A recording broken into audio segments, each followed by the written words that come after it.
Ayan, cute kayo. Ay, na-apil man puta. Sige na, okay na. Ganon, okay na yan. Okay na? Sige.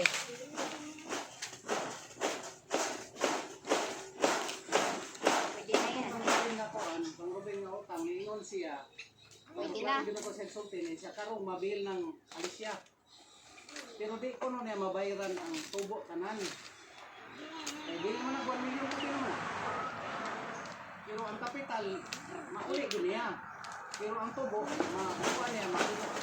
Ano na kwarta? Yan guys, ito yung tulong ko sa bukid. Sira buton. Naggagawa ko ng ano. Mahangyo na ko. Wa pa gani kay kwarta. Ano na? Nagsalig man sila kay siya, way dalo po sila na. Aw. Mabil na siguro kasi ito naman ito trabaho. Hindi na mabil naman. Aw gani. Na tuig na bayaron. Kay katong di ba tuig na katong kwarta di ba gikuha?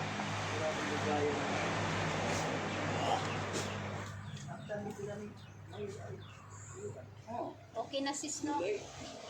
Sila na lang daw ang gumagawa kasi walang pangsuhol ng tao. Eh, sila na lang na magtrabaho. Guys, gusto nyo magawa ng kubo, tawagin nyo lang.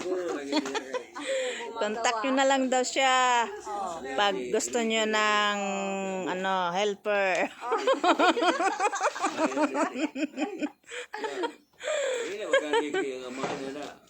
Jad. Ang yang ilo Jad. Bro Jad. Kaya bayaw Jad. Diba? Nice. Bahalag gamayng balay. Basta may payag. Diba?